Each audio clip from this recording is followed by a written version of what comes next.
Welcome to the 476th episode of the Jami Dulaney Plant-Based Wellness Podcast. My name is Jami Dulaney, and I'm your host. I'm a plant-based cardiologist and endurance athlete living in Southwest Florida. Thanks for listening. Well, this is a recap of sorts of the Cruel Jewel 50-mile ultra marathon, which is actually 58 miles, which I actually didn't complete. I started, but I got the big old DNF, did not finish. The reality of it is I got just under 13 miles, but we'll talk more about that as we go along. The Cruel Jewel 58-mile ultramarathon is a point-to-point, meaning you start one place and you end another. If you're not familiar, it starts with a place called Reese Farm and ends in Camp Morganton, which is kind of ironic because I grew up in Morgantown, West Virginia, so it was kind of cool to potentially end up in Camp Morganton.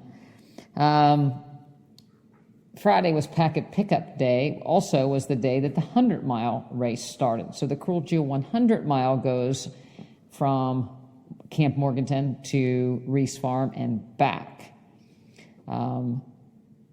So they were to start at noon, and packet pickup was from about 8:45 till 11:45. So we headed over. We were staying actually in Vogel State Park, which is close to the start line, but far away from the finish line, about a 40-minute drive. So we headed over to Camp Morganton to pick up our packets, race bib and so forth, and to see the 100-milers start off. And so you drive, it's in Blue Ridge, Georgia is actually where Camp Morganton is. So you end up on a country road on the way there, and then right before you get to Camp Morganton, you turn off into about a single-lane dirt road, and it's a single-lane dirt road, and it goes about a half mile maybe to Camp Morganton. And so that's where packet pickup was, and that's where the race was to start. There was a video that said that parking was limited, but it was said in a way that parking is limited, so it didn't say you're not going to be able to find a spot, but parking is limited. And there's additional parking at a church, and you can park around the church and near the cemetery, which is about a quarter mile from the race start. So we thought we were there pretty early and didn't really know what we were getting into, so we drove down and turned right onto the dirt road, only to get up to Camp Morganton and find out there's just crowded and there's no place to park. And there was a little side dirt road that I was able to make a 3-point turn and go back out. And we said, we better park at the church.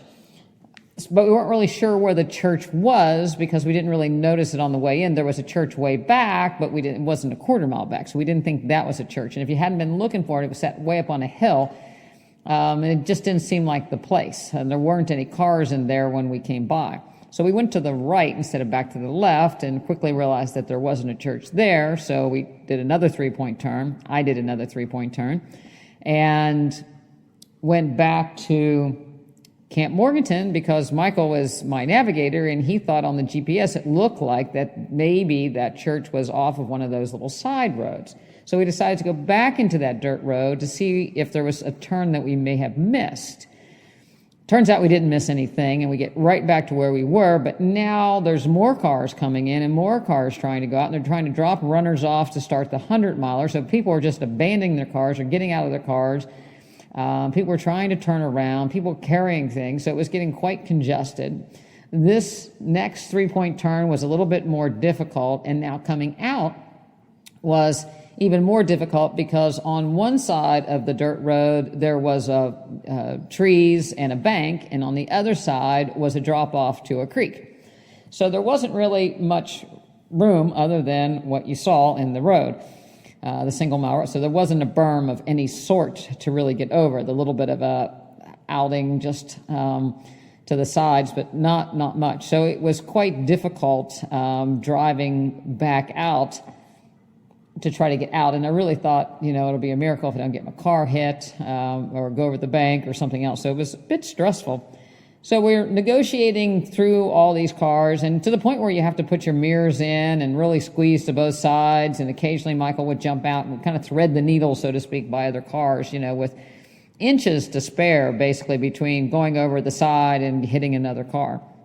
And we got to the very last car that was about 20 yards from the exit, and it was this giant red GMC pickup truck, beautiful truck with these giant mirrors and this, extended bed. And there was no way I was getting around this truck. And I kind of made a motion for him to pull his mirrors in to see if I could even, squeeze by with his mirrors in, but really wasn't going to happen. So I got close enough that he rolled his window down, and I was like, hey, I said, you're never going to get in there, because at this time there were probably 15 cars ahead of him trying to get in. And I said, are you running? And he said, yeah, I am. And he said, I don't know if I'm going to make it. And I said, you want me to take your car and drop it off at the church? Because we're headed back to the church up the road, but it's about 0.7 of a mile up the road. And he said, would you do that? And it's like, yes. I don't know this man from Adam. So he backs up to the entrance of the dirt road, and we go up the road 0.7 of a mile to where the church is. And of course, by this time, people are starting to find that church. So the parking lot is starting to fill up, and it's a very steep gravel road in and out. So a single lane road in and a single lane road out of that church. And the parking lot sort of circles around the church and into the cemetery. Not a big parking lot. So this is a small church, small parking lot. So I parked my vehicle, and he said, well, here, you can drive me and my buddy down to the start. And it's like, well, and here's my keys, and here's the combination to the lock on the back of my truck. It's like, well, maybe you should drive down, and then I'll drive your truck back. He's like, all right. And, I learned to drive on a dump truck in my dad's business. So, or I learned to drive a stick in a dump truck for the most part. So I have a fair amount of experience driving just about anything, including big trucks. But driving somebody's, $100,000 shiny red pickup is a whole different story, especially somebody that you don't even know. But anyway, we wanted to help the guy and his buddy, so we all pile into this guy's truck. We go down to the entrance of Camp Morganton, and he gets out, gives me his keys, and we wish him luck. And I go down the road a little bit to now make about a 16-point turn in this giant truck, because people are parked all over the place. And so it's up and back, up and back, up and back till I get this thing turned around. And then we go back to the church and back up the hill where it's even more crowded. So we decided to move my car, put his truck in my spot, and then put my vehicle to the side, kind of double park transiently. So we would go get walk in, get the packet pickup, and then come out and leave. So we actually ended up walking the 0.7 of a mile into Camp Morganton, and did packet pickup and watched the start. And we're kind of laughing because, I got a quick, hi, my name is Rich, my name is Tony, and they thought there was a last name, but we weren't really sure. He didn't know, I'm Jami, that's all he knew from me. And, so again, ultra community, it's a small group of people that are very trusting and honest. And so they trusted me to take his truck. So we got the packet pickup, watched the 100-mile take off, and oohed and awed about, perhaps someday maybe running the 100-mile race. Walking in, my ankle did not feel that great. I was walking in shoes that I wasn't going to run in, but nevertheless, my ankle did not feel that great. Got a couple spots on it that just, aren't up to par at this point. But hoping for the best, see what I got, and went back and we, did some chores, grocery store, got dinner, and the next morning we had to get up at about 3 o'clock in the morning so that we could drive to Camp Morganton again so we could catch a bus to take us back to Reese Farm, which is about 2 miles from where we started, so we could start the race. So that was kind of how we got there and got started. Nobody was very confident, meaning Michael or myself, that I was going to make it the whole way. It would have to be a great day and take it really slow and somewhat of a miracle, perhaps. Michael has a friend, Russ, who lives in Blairsville, who has a Garmin tracker device because you lose cell service in the mountains, 15,000 feet of climbing and into the deep mountains, over a 50-mile course. So he had this tracking device that utilized satellites. So he gave me this device that he was going to be my rescue man in the event of an issue. We figured if anybody's going to have trouble, it's going to be me more so than Michael. So I took this tracking device so he could follow me along the course and help me out if I needed. So I had my tracking device, and again, the idea was to hope for the best, start out easy, and I've been working with a coach, and I broke the whole race down into segments. Like I talk about breaking nutrition down into segments, marathons into segments, lifestyle changes into segments. So I broke this race down into segments. And the first 5 miles were to be just get loose, get my feet out from under me, or get my feet out under me, I guess I should say, and hopefully, get loosened up and see how things are going to go. My friend Sandy Geisel, who I've had on the show, said if I make it up the first big climb, it's a couple miles, it's about, 5.8 to 10, just under over 4 mile climb, that if I made it up this Coosa mountain, that I probably would be home free. If I could do that, then the rest of the course I'd probably be able to handle. So that was kind of setting the tone for things. We took off from Reese Farm, and you went up a little kind of cart path, pretty nosebleed straight up, and then you ran along a grassy, cut-out Jeep track for a little ways, and you actually popped back out on the road for a while. Probably 2 or 3 miles up a pretty good climb with switchbacks. If you've been to the mountains of Georgia, some pretty big switchbacks with fairly banked curves. And some of the curves were banked in a way that my ankle didn't really like. My ankle does better going with my foot my right foot kind of heading downhill than, more towards my arch. But even the banking along the curves that, were going the wrong way for me didn't feel bad. And I kind of felt pretty good at it. And I kind of ran some, not real fluid, but it was the first 5 miles, and I'm supposed to get loose, so I'm not worried about it. And then everybody's power hiking up this, mountain road. And I was passing people, and my breathing was good, my legs were good, my feet felt pretty good. I thought, this could be the day. Maybe it's gonna actually happen. And when we got to the top of that climb, we turned off into single track, into the trail, and still wasn't too bad. Running along the trail, grass on both sides, not too muddy, not doing too bad at all. And we finally got to an aid station, and there was a guy sitting down, and he's like, "This is the big climb. Here comes Coosa." So I got some electrolyte drink refilled and started up Coosa. And again, I felt pretty good. I'm going up the hills. I've always liked climbing hills, and I was passing people. I passed like 6 or 7 people going up. My pace was good. There are cutoff times for each of the sections, and I was, well under the cutoff time for the sections, meeting each mile by about 10 minutes under the cutoff time. So I felt really good about that. I was banking time, so to speak, so that when it got really hilly, I figured, well, I can slow down. And I'll have time under my belt. I figured if I could get to the halfway point with some time under my belt, then, I could ease it on in from there. And climbed, and again, did not have to stop and catch my breath, kept steady forward progress. I could have drank a little bit more, I could have eaten a little bit more, but I was just kind of interested in getting to the top of that hill to see if I had it and to see how I would feel. And I just wanted to, I was just feeling good moving again for a change rather than slogging. And I thought that was great. Got to the top of the hill, started down a pretty big nosedive climb or descent, so to speak, that quickly became muddy, rooty, rocky. And that was really hard on my ankle. I was cautious, wasn't sure. Part of the problem is my ankle flexion, so it's hard for me to get over my foot, so I was afraid of tripping a little bit. So I had poles, trekking poles.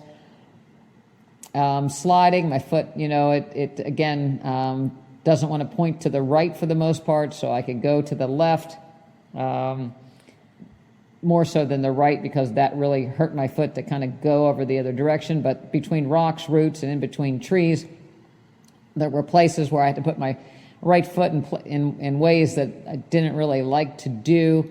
And I didn't have the ability to put a lot of weight on my ankle going descending, So it's one thing to run down a hill, but when you're trying to kind of hop and go over rocks, not being coordinated, not being able to get up on my toes, very good on the right side, I was putting a tremendous amount of strain on my left leg. So it was almost like I was one-legged, and I literally had my quad on my left leg was starting to burn because I was just putting all my weight on the left side coming down and almost skiing, snowplowing with my right foot at times because it's the only way it would go.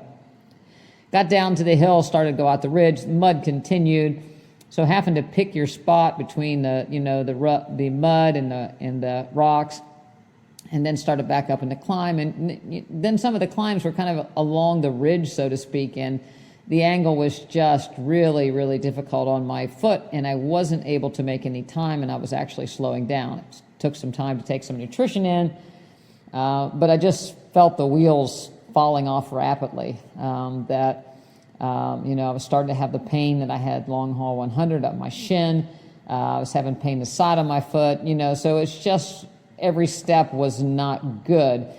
The plan to pull was that if I started getting that long haul pain up my shin and it persisted and wouldn't go away, then I was going to pull it. I did most of the damage on long haul by pushing through that discomfort, and I didn't want any part of it. And, I panicked a little bit, because, again, I just don't want to be injured, thinking that I'm, re-injured myself going into the summer with the big races in California. Started to get pretty discouraged about the whole thing, and then I also started thinking about Russ. If he was going to pick me up, where could he pick me up? There were 3 aid stations that allowed crew to access that were near the road, but they didn't start till mile 22. And again, I was, right around 10 miles at the time. So I actually stopped and texted him on the tracker and say, I'm going to bail, and let's make plans to try to meet up. And he has a Jeep and was able to get up a fire road and pick me up along one of the fire roads about 13 miles. And then, the plan was to take me to the aid station, let them know that I was, that I was not finishing, I was withdrawing, and so they could pull my name and didn't have to worry about me being lost in the woods. So I called Michael to say, I'm bailing and, try to get through to him. And when I finally got cell service, he said, I'm miserable too. I think I'm going to bail too, so come find me. And, it was more of I was a magnet to him. He could have probably kept going further, but, the struggle was real for both of us, and he decided to pull. So Russ finally caught up with me on a fire road, and we drove to where Michael would be at the next aid station at about mile 17. And when we got there, there was a girl that was stopping at about she was quitting the 100. She had done 60 miles, and she was pulling because she couldn't keep anything down. She had GI issues. And so the aid station asked if we could take her to the next aid station where her husband was. And, we said, sure. So she got in the car, and Michael came, and we all got in the car, and we went to the next aid station to drop her off, and again, to tell them we weren't coming. While we were in the car, it turns out that she had been running through the night with a guy named Rich, who was telling her about a lady that drove his truck to a church and let him get to the start line. So small world that these people were friends, spent the night running together, and, it was the same person that I had driven his truck to. So that was pretty funny. Rich ultimately finished at 44 hours. Congratulations to Sandy Geisel, who we've had on the podcast before. She finished in 21 hours and 19 minutes. Tony, who was in the truck, did not finish. I think that he called it someplace in the 50s. It was a hot, humid day. Again, the mud, it rained through the night, so the people that started the day before had rained through the first night and the second night, so it was kind of a muddy mess. And, if you were slogging and slow, it was, it takes its toll on you. All those little things just kind of beat you down, so to speak. Doing 50-mile, 100-mile ultras, it's certainly not a given that you're ever going to finish. There's a ton of things that can happen. A marathon, you can usually slog your way to the finish line walking unless something terrible happens. But when you're out in the woods and the terrain is uneven and you have the ability to really twist something or get sick, and nutrition, it's never a given that you're going to be able to finish. I used to always tell Addie when she would wait for me at the end of a marathon, I may not finish when I say, but I always finish. I'll never quit.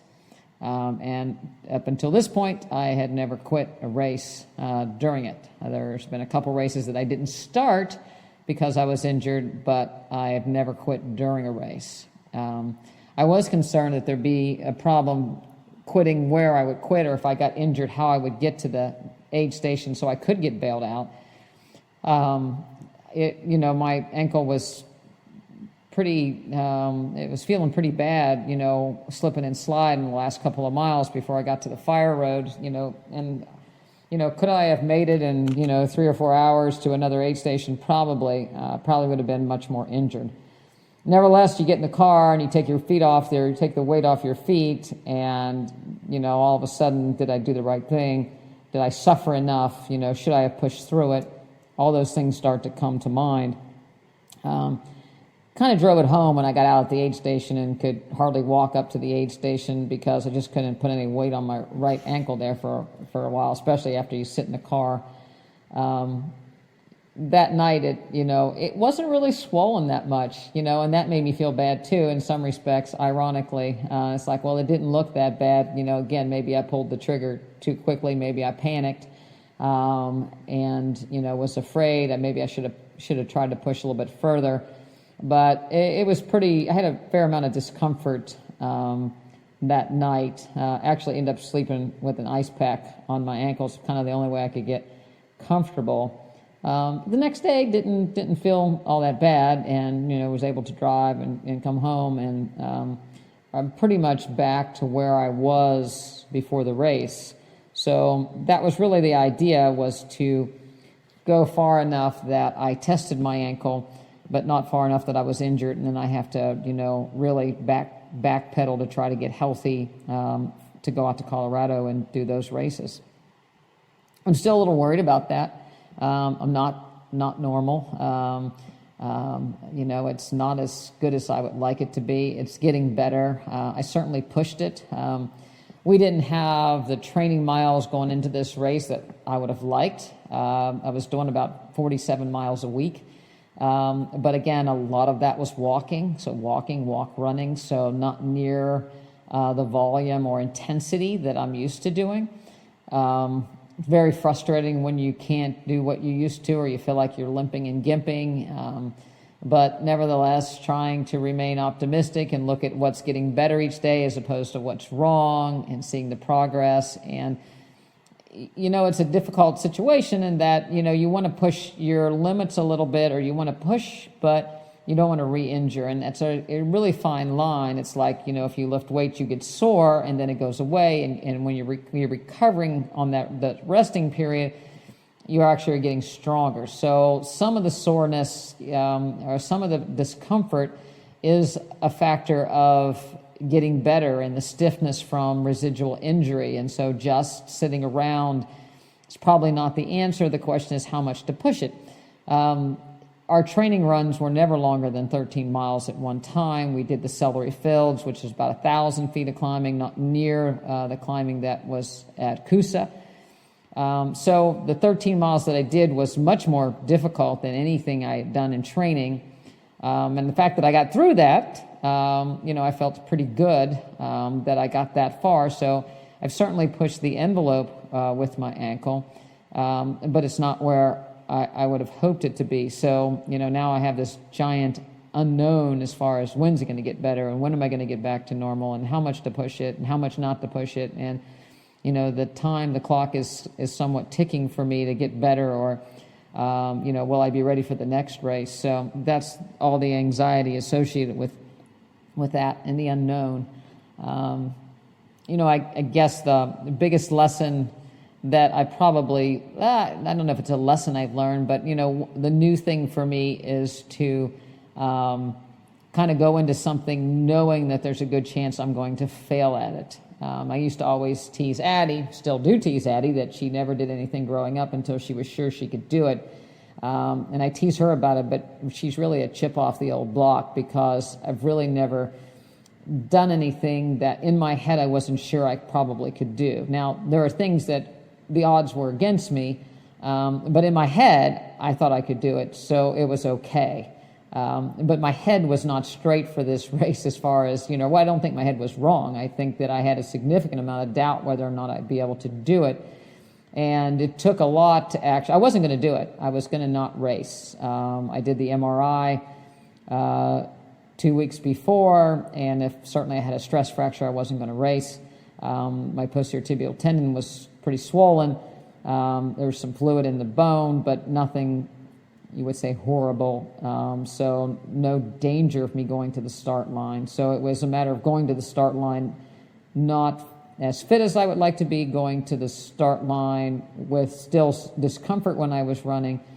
So again, a lot of doubt whether or not I could do it. So I didn't have my head around that I'm going to do it. And I put parameters. I didn't want to hurt myself. So because it's not my A race. If this were Leadville, I would have kept going till I couldn't go anymore, because this race was more of a training to see where I am.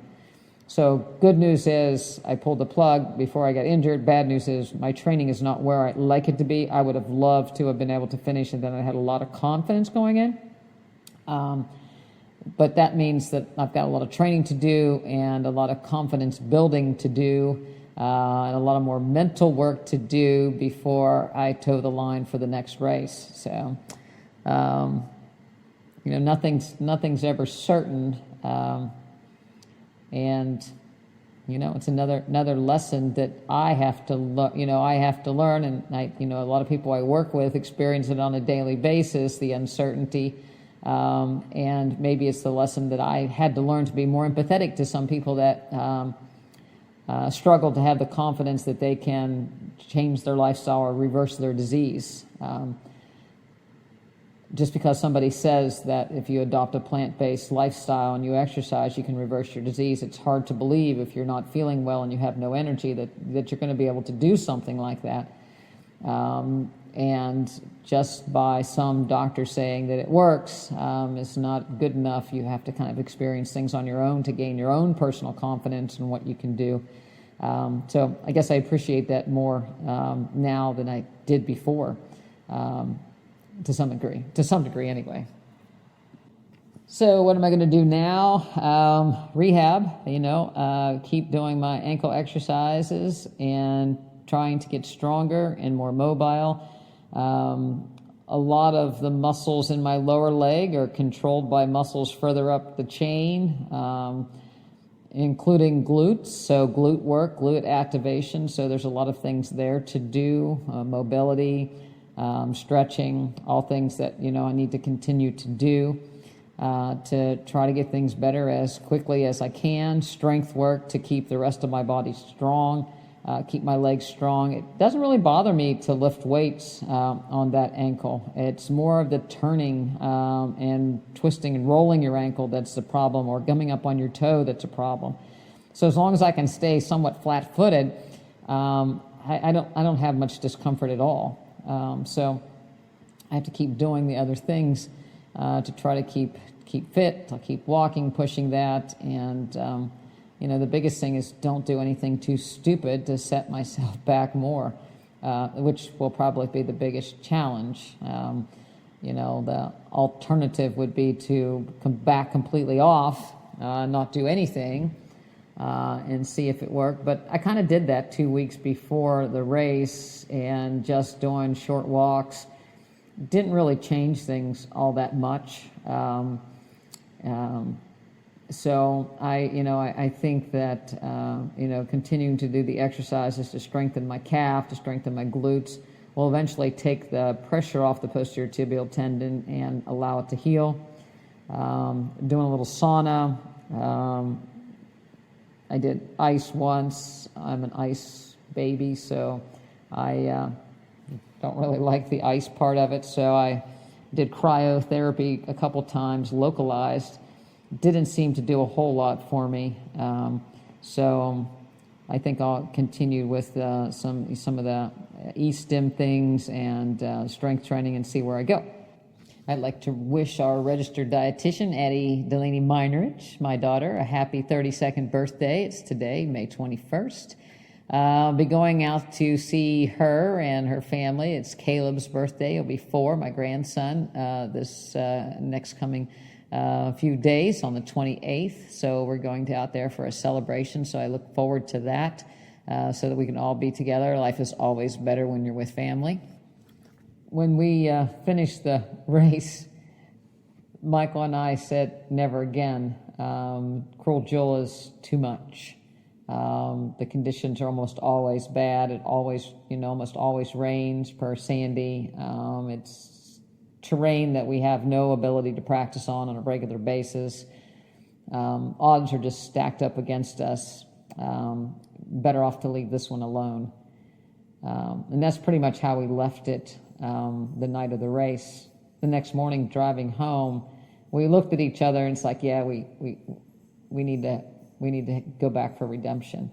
So that will be the plan. Whether it's next year or the next year, I will go to Cruel Jewel 58. Will I ever do Cruel Jewel 100? I don't know. We'll see how we go. There's a lot of mountains to climb, literally, over the next few months, and see how things go. So that's the story. How it goes again with plant-based nutrition and a health journey is again very similar in that we never know what's going to happen, and when we have setbacks, it's easy to get discouraged and to think that we're not going to make it through, or perhaps it's over. But it's never over till it's over. And, get a game plan and work the plan and see where you get. And that's part of life's challenges, is to see where you get. And I'm glad I went to the start line. That's a growing experience for me to do something that I wasn't sure I could, if I had a chance of doing. I might have folded and just forgot about it in the past, but I was encouraged to toe the line and give it a start. Again, I think you dip your toe in the water. I talked to somebody today, if you're starting a plant-based diet or you're not sure, you just want to get healthier, put some fences around things. Put some fences around dairy, or put some fences around processed oil, so that you can just eliminate those things and go forward and make a plan about how you're gonna do it. When people say, I'm just going to try to eat healthier, that's pretty much recipe for failure, because you haven't defined it. So work a plan. Decide what you're going to do, whether it's steps, you're going to give up this month, this month, or you're going to put fences right away around things. But work your plan. And if you don't succeed, then look and see what happened and rework your plan and readjust your goals for the next step. But there's always another day. You'd be grateful for what part you got, there's nothing better than your health. It's no better goal than to try to achieve better health, and look at what you have and adjust on what you want to try to get to. So thank you, as always, for listening to the podcast. If you're interested in some coaching from us, or having a physician that looks at the whole body versus just pieces, go ahead over to drdulaney.com and take a peek. We have full-time registered dietitian. You can have our online membership that you get access to our information. You can have a registered dietitian consult monthly. You can have a consult with both of us monthly, or you can be a full member. There's lots of ways to join the practice, but we're interested in helping people that are willing to take that next step and try to get themselves healthy. So, again, thanks for listening, and check in again next week. Happy birthday, Ad.